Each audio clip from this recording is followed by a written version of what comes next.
Shalom Aleichem, everybody. Hope all is well. As you've seen the title, the third temple is coming soon.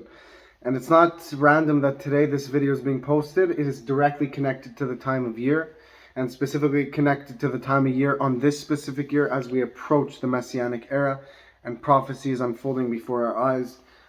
But this specific time of year has a very special importance every year, but especially this year because this is the highest year so far. Let me explain. Tomorrow, in actually just a few hours from where I'm in the Holy Land of Israel right now, in just over 3 hours, there's going to be a fast that's going to be starting. It's going to be the 17th of Tammuz, where I will be fasting, and all Jewish adults are commanded to fast on this day. And this is the day where we commemorate the destruction of the temples, and this was the day where the walls were breached. The walls of Jerusalem were breached. Right before the temple was destroyed, the walls were breached, and it happened on this day. So this is the beginning of the destruction of the temple on this day in a couple hours from now. So it is a very, very auspicious time, a time that is connected to the destruction of the temple. And starting now, starting in a couple hours, we enter the 3 weeks, the 3 weeks in between the 17th of Tammuz and the 9th of Av, the Tisha B'Av, which was actually the day that both temples were destroyed. We enter this 3-week period where it is directly connected to the morning of the temples. But as always, in the more deeper dimension of this, the secret dimension of this, is that we're really preparing to welcome the third temple, the third and final and everlasting temple. That we know that the darkness is only there to prepare us for the light, to be a platform for the light. Therefore, we know that all this darkness that we're experiencing, that we're commemorating, is all going to be transformed into light. So on this day, yes, it's a day where we mourn the destruction of the temple, but on a deeper note, it's a day where we long and we await and we have faith in the building of the third temple. So I want to speak a little bit about these ideas. And we really have to understand these seeming contrasts that are really one greater truth, that is one ultimate truth. And we know that in this time, it is a very important idea to learn about the building of the temple. In fact, Chabad has the minhag. I'm not sure if it's just Chabad, but in the yeshivas that I went to, the schools that I went to, we would learn in these periods. We would finish the shortest, I think it's the shortest tractate in the Gemara, which is Maseches Tamid, which is where we learn about the dimensions of the temple. I want to emphasize a point right now, actually, that I should have mentioned already. It's never too late. But it's really the underlying factor of this video is that the temple is not just a building. It's not just a beautiful building in the heart of Jerusalem, the capital of the Holy Land of Israel, which it is.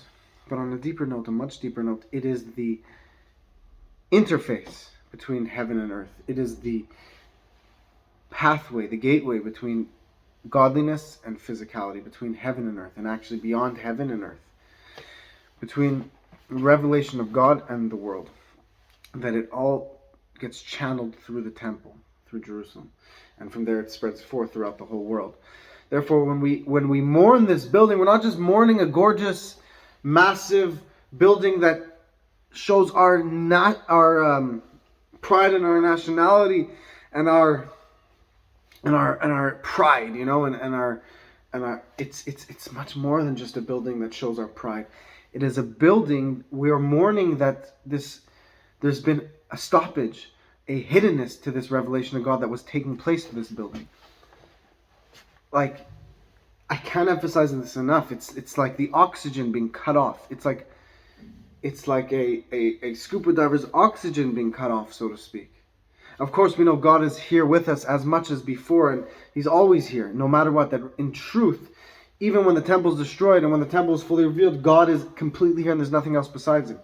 But what we're mourning is this hiddenness of it. We want to see it. When the temple is here, we experienced this feeling that God was here with us at all times. You didn't have to debate with someone whether God exists. You didn't have to convince somebody to follow God, to follow the Torah mitzvahs. it was like as simple, as obvious as breathing. You don't have to convince someone to breathe. They breathe. Even children breathe on their own as soon as they're born. A healthy baby, as soon as they're born, starts to breathe. So too, when the temple was here, a healthy person believed in God, felt God. They felt prophecy, so to speak. Like, not exactly prophecy, but they felt like a level of a revelation of godly light, infinitely. They felt this radiation of God shining upon them, in their hearts, in their minds, in their lives, and it was tangible. They couldn't deny it. It was like a normal part of life, experiencing God. And now in this world, we have faith. Nothing can break our faith, and we have trust, and we know God exists. But it's something that we have to work for and remind ourselves and focus on it. And we have to make our own efforts to experience this. It's not something that's being like pumped out automatically. So that's what we're really mourning with the temple, is that we're mourning that we miss this revelation of God. We want it. Some of us are born now. We don't even know what we're missing, but we miss it because our soul senses it. So now that I'm saying that we learn this about the laws of the building of the temple, the Rebbe says, when you learn about the laws of the building of the temple, you build the temple. And the Rebbe is saying this with quoting the Gemara, which quotes the book of Ezekiel Yechezkel. So this is directly sourced from the Torah itself, with elaborations and explanations and expansions from the Gemara, as well as the Rebbe bring it to us in this generation, where it says that the Jewish people were complaining to Yechezkel that they wanted to bring sacrifices to God.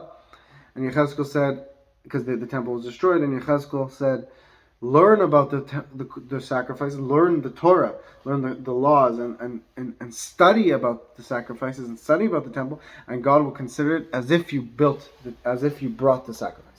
So we know that studying the temple is like building it, is like literally serving God in the temple. So we must increase our study in general, increase our prayer, but specifically we have to emphasize expanding all our Torah study, increasing all of our Torah study, but with a special emphasis on increasing the study of the temple. So I want to give just a little law that there was in the third temple, in the temples, there was something called a ner tamid. I'm just explaining you a law so that we can fulfill this mitzvah of learning about the temple, and we can do our part to build it. That there in the temple there was a something called a ner tamid, a special room with a ner tamid. A ner tamid means a constant light, and there was a constant light constant candle that would never go out, and even rain, whatever weather conditions, this candle never went out, and they were able to go there to use whatever fire, to have a candle to light a fire, to do whatever they needed. So that's the one law. That's one dimension we'll learn of the temple. One parameter we'll learn of the temple to get involved also in our temple studies. And we also have a ner tamid in our hearts. We have a constant and permanent light that's in our hearts, a candle that's in our hearts, and that's our soul. And we should know that it's always burning, and it never gets extinguished. No matter what we've gone through, no matter what we've done, we are tied and unified with God Almighty Himself, and we must cherish that. So we should know that we're going into a deep time, but we're going into the time which is connected to the coming Mashiach. And we know that all the fast days and all the sad days, the days that we mourn, are really going to become holidays when Mashiach comes. They're going to become the happiest days. So we have to tap into this now by living in the future, living like Mashiach's already here, with that full awareness of God. Even though we wait every moment and we want Mashiach to be revealed right now, until He's revealed, we have to live like He's already revealed, in the sense that just like when Mashiach comes, we're going to be always aware of God. We have to try to make ourselves always aware of God right now. So I hope you guys enjoyed this message and realize that the third temple is coming, my dear friends. It's on its way. It's coming soon to a place near you. God bless you all. We'll experience this today.